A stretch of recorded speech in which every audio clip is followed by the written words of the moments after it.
Good morning, Packers fans. Aaron Negler here with your Packers Daily Chat, coming to you live on the Cheesehead TV social channels. It is Friday. Packers have their final practice later today. We'll hear from Matt LaFleur, Corey Bojorquez, Aaron Jones, and John Runyon. But most importantly, we'll hear from you fine folks right here on the live chat.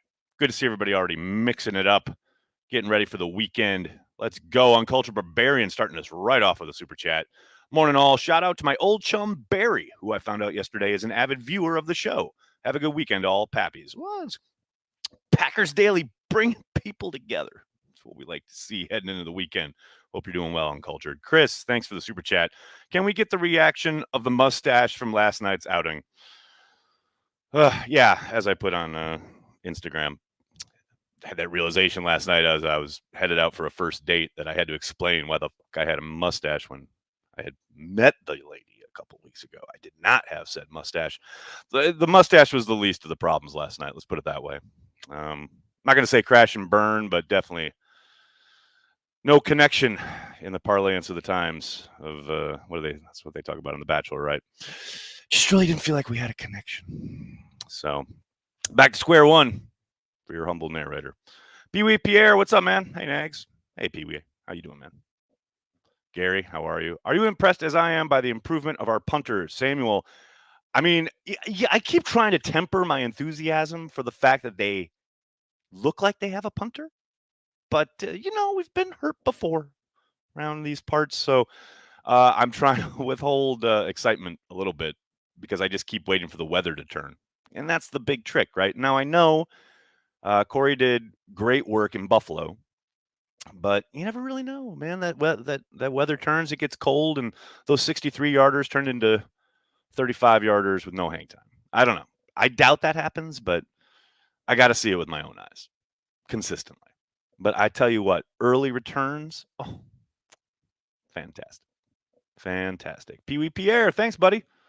Breaking news: Jerome Boger just threw a flag on a Mason Crosby field goal for kicking a 51-yard field goal. I mean, wouldn't surprise me, no doubt about it. Usually the Packers extend a promising player during the season. Who do you think they try to extend since Adams is a no so far? I think they try and extend Adams. Robin, I think they'll continue to have those conversations. Don't, I wouldn't expect anything until probably mid-season on either front, whether it's Adams or someone else. But you never know. Hell, we could wake up Sunday morning with the news of an extension, though I doubt it.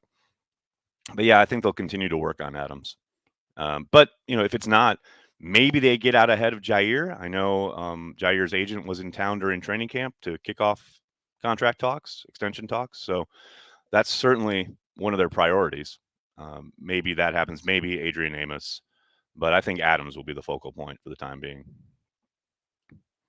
Got that one. Very good. Oz is on time. What's up, Oz? This is awfully early for you, young man. So what is that, a 7 a.m., 8 a.m. start for you? I'm impressed, buddy. And you're not at the coffee shop? I'm honored. Thank you. Thank you for joining us. Samuel, does it seem like Tay seems even buffer this season as well? I don't know. I just sort of remember Aaron on Wednesday was talking about how Devontae leaned down comparative to where he was his sophomore year, second year in Green Bay. But I don't know. I haven't really noticed that, but that doesn't mean it hasn't happened. Maybe I'm just not looking. But no, I can't say that that's jumped out at me. Stokes has looked really good. I agree. We talked about it on transplants. He really stepped up. The idea that you have to think maybe he knew the night before, but he didn't practice as the starter all week. King was a participant in every practice. So you got to think Stokes was probably thinking he was going to be a rotational guy. And then to get to San Francisco and be told you're a starter now and to go and play every single snap and play at the level he did, pretty damn impressive for a rookie. So, yeah, promising. Got to keep it up, though. Consistency is key. Good morning, everyone. Good morning, Carl. Let us continue to carry the G. Yes, indeed. Making my own Wisconsin old fashioned this weekend in Michigan. Any tips? Kevin, distill the water and follow one of Corey's recipes on the Cheesehead TV YouTube channel. He's got 3 different versions of the old fashioned up. any one of them will be outstanding. I myself prefer the XLV, but they're all the XLV or maybe the Curly Lambo, but you can't go wrong with any one of them. They're all fantastic. Last night I was pre-gaming. I made myself an old fashioned, and I dubbed it the Travis Jervy because it was nowhere near as good as any of the ones that Corey makes. I just tested positive for needing a fucking beer. Cheers, Nags. Go Pack Go from Chicago. Tommy, I don't know why that's so funny right now, but it is. Thanks, buddy. I needed that laugh. That's really good. Oh, Corey's recipes are killer. Carl, yes, they are. They're so good, and I can't even begin to express how good his old fashions taste. They're so good. Oh my god. Morning, Nags. I totally understand we need to feed 17 and 33, but I've been eager to see Quadzilla break out this year, but hasn't been used much to this point. Yeah, Jim, I do think, the offense is at its best when it flows through Aaron Jones. So I'm never going to expect a huge kind of output from AJ. I do wish they'd utilize him a little bit more. But when you've got a guy as talented as Aaron, it's hard to kind of take him off the field or try to feed someone else. As long as he's healthy, he's probably going to be out there. I do think they will still continue to try and kind of rotate guys to keep Aaron fresh throughout the season. And who knows this week? Aaron Jones is dealing with an ankle injury, and A.J. Dillon is dealing with a back injury. Maybe we see Kylan Hill thrown into the mix on Sunday. That's a possibility too, but I'm with you. I hope we see a little bit more of A.J. And as I said on Carry the G on Monday, I'm just waiting for that wheel route. Well, he ran it a couple times last year, and there was one time when he was so wide open, it was ridiculous, but Aaron went someplace else with the ball. I'm going to absolutely lose my mind when they hit him on a wheel route because it's going to happen. Dustin, thanks for the super chat. Do we think we see more Stokes, less King? That's a really good question. As of yesterday, King's still dealing with a concussion, so I got to think Stokes is probably your starter on Sunday. But we will see. Coach did say he was going to give him the week, and he's got to get through the process. Use your 250-pound hammerhead on 4th and 1 at the goal line. Liz Delicious, this is true. I had a fun back and forth with Matt about that, and he did say, okay, next time I'm going to use Dillon, and if it doesn't work, I'm blaming you. So next time they're on a 4th and short and they use A.J. Dillon and it doesn't work, it's my fault. No MVS this Sunday, more Amari or Cobb? More Cobb, I would think. But I would suspect probably more Malik Taylor because, MVS runs a lot of that perimeter stuff, and I don't think they're going to use Cobb in that role, although they might. You never know. They like to mix and match. But I would suspect you'd see a little bit more Malik Taylor. Hopefully, I would love to see more trips, bunch, offset stuff where they try to get Cobb loose underneath. Haven't really seen a ton of that. They utilized that a lot early in the season last year, but we haven't seen a lot of it so far this season. Maybe they're saving it. I don't know. But it really depends on how they want to attack the defense. And, that will kind of predicate and dictate what personnel groups they use and how much they use certain receivers. But, they're always going to mix and match guys outside of Devontae, who's the one constant, right? Attorney, take your time, Kevin King. Take all the time you need. You guys are so bad. Oh. I mean, hammerhead in the most endearing way possible, by the way. Just to clarify, I love me some Quadzilla. Oh, yeah. No, Liz, everybody. He is a hammerhead. He should be a hammerhead. He's a huge motherfucking dude. Come in there to wreck some shop on 4th and 1. That's what I'm saying. You drafted the damn guy. Use him. I'm with you. Absolutely. Now, especially now that you got these young guns firing off the ball. Come on. This ain't no zone finesse team. Let's go. Let's run some power. I'm all for it with A.J. Dillon. Let's do it. Get Big Dog in front of him. Run I form. Let's go. That's what I'm talking about. They didn't used to be that team, but they could be that team now. I'm all for it. Alan, thanks for the super chat. My 50th. Wait, I'm sorry. It looks like you say your 50th high school reunion. 50th? Your high school reunion. 50? Alan, I thought I was up there. Holy cow. Packer fan since 1960 and want a victory over the Steelers to celebrate. Go Pack Go. Alan, I think you're going to have a really happy 50th high school reunion because I think the Packers are going to win this one. Of course, I thought the Packers were going to lose the last one and they won it. So take that for what it's worth. But hey, man, have fun at the 50th. Holy cow, that's crazy. That is crazy. King goes to the slot when he comes back. Gary, most likely. I think we'll see it mix and match, and they'll probably rotate depending on personnel and matchups. But yes, I think maybe not just strictly the slot, but I think they'll try to match him up against certain types.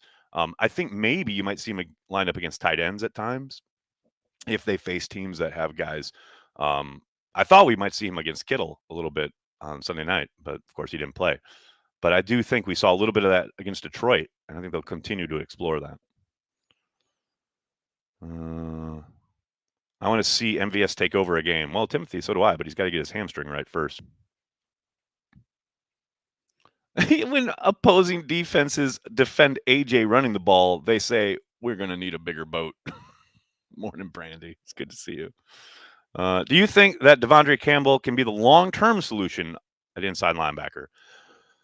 I mean, it depends. It's all, it's kind of semantics. But, I think he can play there in this defense for as long as his body holds up. Yeah. Now, they got to continue to try and get better. I don't think he's the answer, so to speak, but I think he can be a really important part to what they want to do on defense. I think he's much better served as a complementary piece rather than, quote, the guy. But for now, he's the best of what they got. And I think they can win a lot of games with him. But, as Brian has often said, talent procurement is a 365-day proposition, and they're always looking to get better. And whether that's by trade, free agent signing, who knows? Maybe they try to upgrade there during the season. I tend to doubt it. But in the offseason, I would suspect they continue to look to add pieces there. Not to displace him, but just to augment the talent at the position. Dave, thanks for the super chat. Hoping we don't get a 2015 Peyton Manning-esque performance from Big Ben when he has no arm left and somehow torches us. Dave, would it surprise you, though? I mean, I'm ready for anything. I'm ready for the Packers to absolutely whoop some ass and win it 38-10. And I'm also ready for Big Ben to throw for 5 touchdowns and 500 yards. Neither one would surprise me. You just don't know. Now, this team starts showing that it's going to arrive consistently and play at a high level every week, then I'll gain a little bit more confidence. But, it's not like they've solved everything, and it's not like we don't have a history of watching Packers teams we thought had arrived and figured stuff out, lay a gigantic egg the next week. So I'm not trying to get ahead of my skis. Ahead of my skis. Is that what they say? Something like that. Looking forward to my 30th GED reunion. You guys. Oh, it is definitely Friday. I'm also prepared for the Packers to try to throw deep every play for no reason. Oh, CR, don't get me started. I'm with you, man.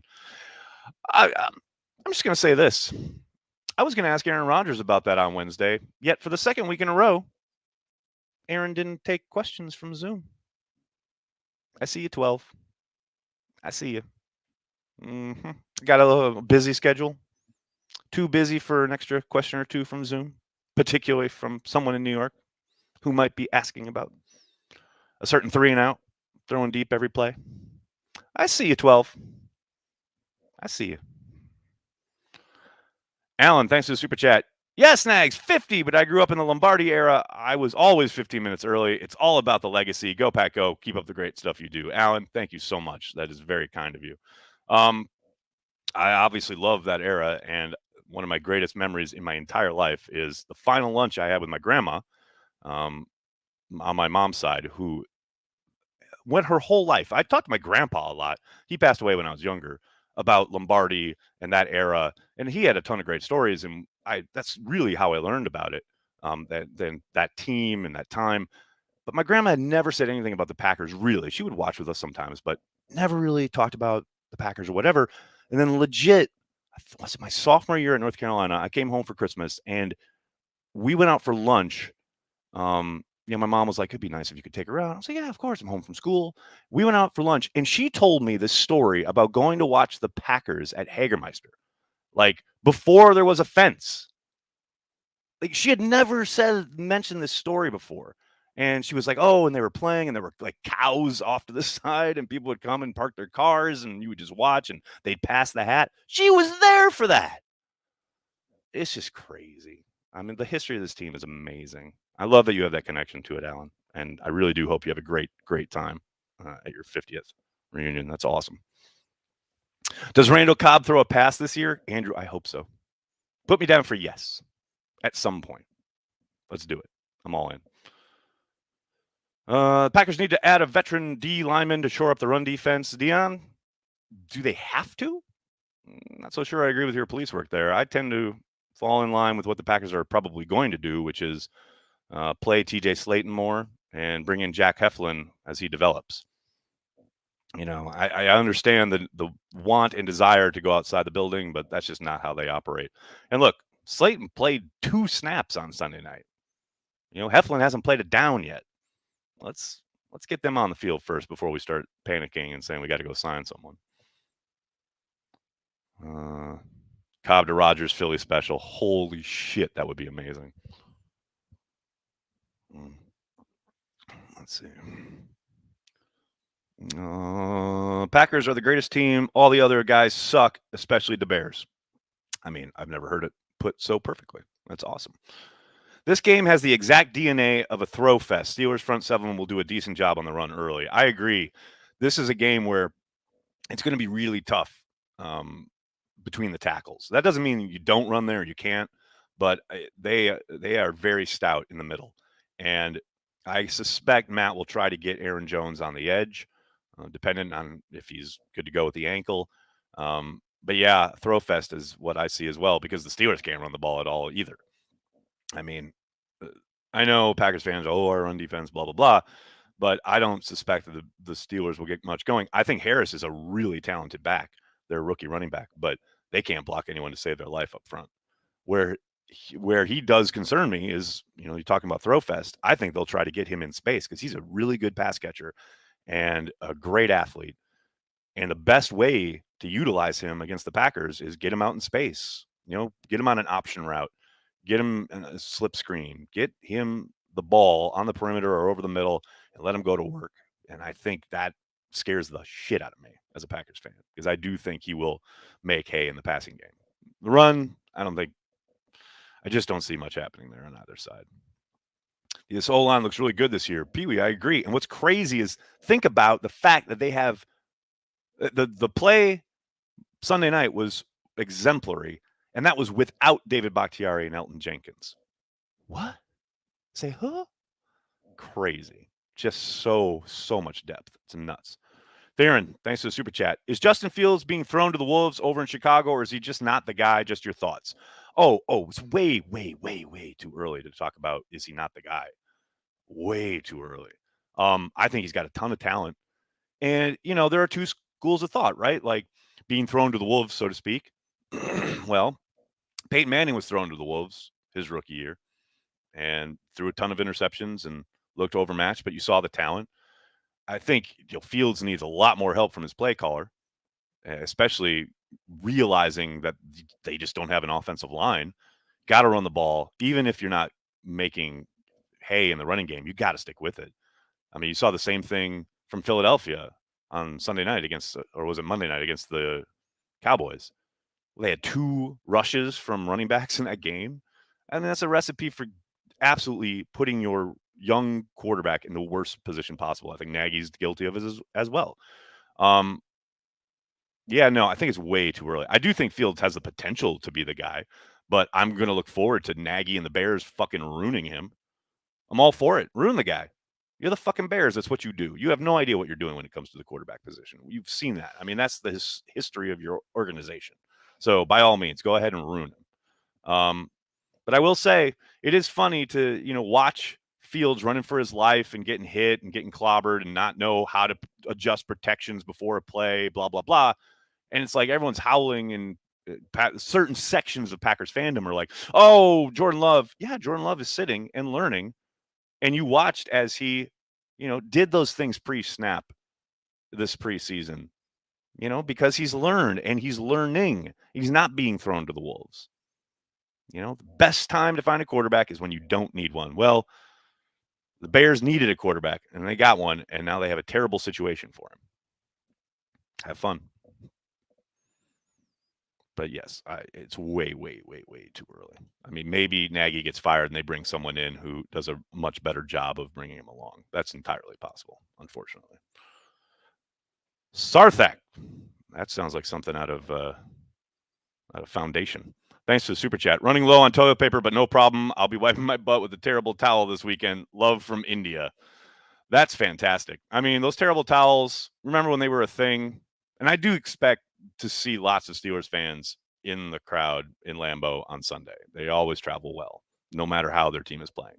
But hopefully, yes, there's a bunch of terrible towels on the floor to wipe your feet with and or other extremities. All right, everybody, I'm going to have to get going. I can't thank you enough for hanging out, talking Packers each and every day, Monday through Friday, right here on Cheesehead TV. Please, please, please do me a monster favor and hit like on this video and subscribe to the channel. And then tell your friends and tell your family, Cheesehead TV, we are devoted to Green Bay Packers fans worldwide. Thanks a lot, everybody. Have a great weekend. We'll see you Sunday on the watch party. Go Pack Go.